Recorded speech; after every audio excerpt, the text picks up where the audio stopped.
Hi friends, welcome to our channel happy tales Telugu. అందరూ ఎలా ఉన్నారు? అందరూ బాగుండాలని ఆశిస్తూ ఈరోజు కథలోకి వెళ్ళిపోదాం. కైలాసంలో పరమేశ్వరుడు నిత్యం తపస్సులో ఉండేవాడు.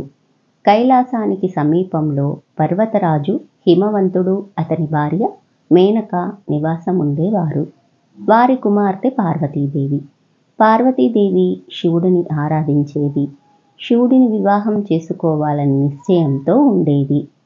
ఒకరోజు నారద మహర్షి పార్వతీదేవి అభీష్టాన్ని హిమవంతుడికి వివరిస్తాడు.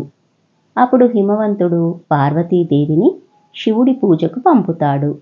ధ్యానంలో ఉన్న శివుడిని ప్రసన్నం చేసుకోవడానికి పార్వతీదేవి పూజలు చేస్తూ కైలాసంలోనే ఉండిపోయింది. ఇది ఇలా ఉండగా తారకాసురుడు అనే రాక్షసుడు స్వర్గాన్ని ఆక్రమణ చేశాడు. అతని ఆగడాలకు అంతు లేకుండా పోయింది. దేవతలందరూ కలత చెంది బ్రహ్మదేవుడిని ఆశ్రయించారు. తారకాసురుని అంతం శివుడికి జన్మించే కుమారుని చేతిలో ఉందని తెలిసిన బ్రహ్మదేవుడు శివపార్వతుల వివాహం గురించి తలంచి మన్మధుడిని పిలిపిస్తాడు. మన్మధుడు అతని భార్య రతీదేవి కలిసి శివుని తపస్సును భంగం చేయటానికి వెళతారు. మన్మధుడు బాణాలను శివుడిపై విసరగా తపోభంగం కలిగిన శివుడు ఉగ్రరూపంలో మూడో కన్ను తెరవగా మన్మధుడిని భస్మం చేస్తాడు. ఇదంతా గమనించిన పార్వతీదేవి శివుడిని కేవలం భక్తితో మాత్రమే ప్రసన్నం చేసుకోగలమని అక్కడి నుండి బయలుదేరి తాను శివుడి ప్రసన్నం కోసం తపస్సు చేయడం ప్రారంభించింది. పార్వతీదేవి తపస్సులో ఉండగా శివుడు ఒక మహర్షి రూపంలో వస్తాడు. అతను పార్వతీదేవితో ఇలా అంటాడు. శివుడు మోసగాడని అతన్ని నమ్మవద్దని చెబుతాడు. శివుడిని పరమ భక్తురాలైన పార్వతీదేవి ఆ మునిపై ఆగ్రహం వ్యక్తం చేస్తుంది. అప్పుడు ముని శివుడిగా మారి తన భక్తికి మెచ్చానని తనను వివాహం చేసుకుంటానని చెబుతాడు. సకల దేవతల సమక్షంలో శివపార్వతుల వివాహం జరుగుతుంది. ఈ సందర్భంగానే మహాశివరాత్రి జరుపుకుంటాము అని ప్రతీతి. పూర్వం ఓ పర్వత ప్రాంతంలో ఒక బోయవాడు ఉండేవాడు. ఉదయాన్నే వేటకు వెళ్ళడం, సాయంకాలానికి ఏదో ఒక మృగాన్ని చంపి దానితో తన కుటుంబాన్ని పోషించడం అతని దినచర్య. అయితే ఓ రోజు ఉదయమే వెళ్ళిన ఆ బోయవాడికి చీకటి పడే వేళ్ళైనా ఒక్క జంతువు కూడా దొరకలేదు. దాంతో అతడు నిరాశగా ఇంటి ముఖం పట్టాడు. అలా వస్తూ ఉండగా అతనికి దారిలో ఓ సరస్సు కనిపించింది.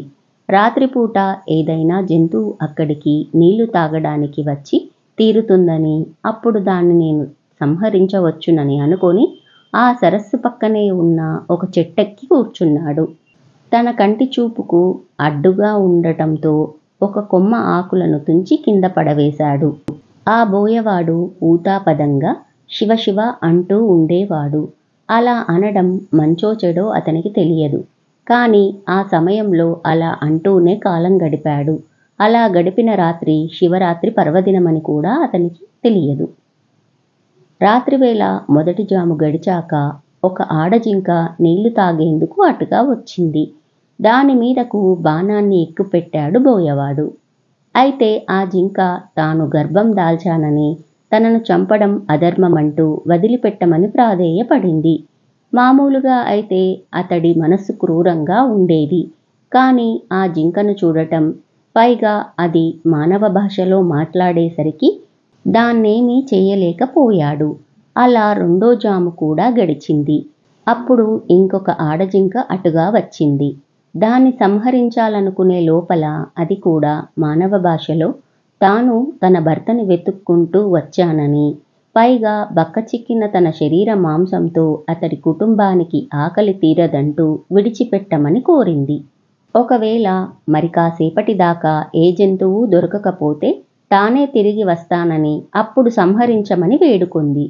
మొదట కనపడిన ఆడజింక కూడా అలాగే పలికిన సంగతిని గుర్తుకు తెచ్చుకొని బోయవాడు ఆశ్చర్యపోయాడు.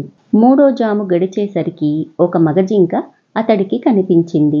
దాన్ని బాణంతో కొడదామని అనుకునేంతలోనే ఆ మగజింక కూడా మానవ భాషలో మాట్లాడింది. 2 ఆడజింకలు ఇటుగా వచ్చాయా అని బోయవాడిని అడిగింది. బోయవాడు వచ్చాయని, తనకు ఏ జంతువు దొరకకపోతే ఆహారంగా తామే వస్తామని కూడా తనకు చెప్పినట్లుగా బోయవాడు మగజింకకు చెప్పాడు. అప్పుడా మగజింకైతే ఆ 2 జింకలను ఒకసారి చూసుకొని వస్తానని, అప్పుడు తనని సంహరించమని పలికి వెళ్ళింది. ఇంతలో 4వ జాము కూడా గడిచింది. సూర్యోదయ సమయం దగ్గర పడింది. బోయ తనకు మాటిచ్చి వెళ్ళిన 3 జింకల కోసం ఎదురుచూస్తూ చెట్టు మీదనే కూర్చున్నాడు. అయితే ఇంతలో మరో జింక, దాని పిల్ల అటుగా రావడం కనిపించింది. విల్లెక్కు పెట్టిన బోయవాడితో ఆ జింక కూడా తన పిల్లను ఇంటి దగ్గర విడిచి వస్తానని, అప్పటిదాకా ఆగమని పలికి వెళ్ళింది. కొద్దిసేపటికి 4 జింకలు బోయవాడికిచ్చిన మాట ప్రకారం సత్యనిష్టతో వాడి ముందుకొచ్చి ముందుగా తనను చంపమంటే తనను చంపమని ప్రాధేయపడ్డాయి. ఆ జింకల సత్ప్రవర్తన బోయవాడిలో పరివర్తనను తీసుకొచ్చింది.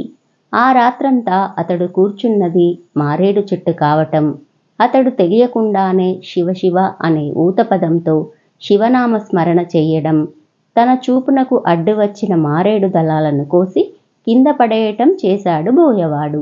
ఆ చెట్టు కిందనే ఓ శివలింగం ఏనాటిదో ఉంది.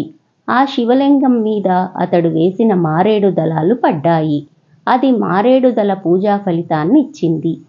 4వ జాము వరకు మేలకువతోనే ఉన్నాడు కనుక జాగరణ ఫలితం కూడా వచ్చింది.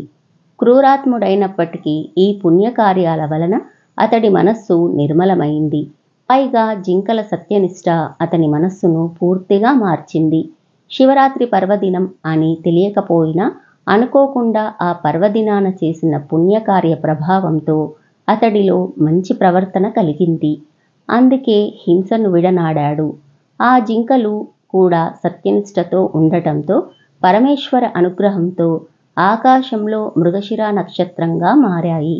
ఆ నక్షత్రానికి వెనుక ఉజ్వలంగా ప్రకాశిస్తూ లుబ్ధికా నక్షత్రం అనే పేరున బోయవాడు నిలిచిపోయాడు.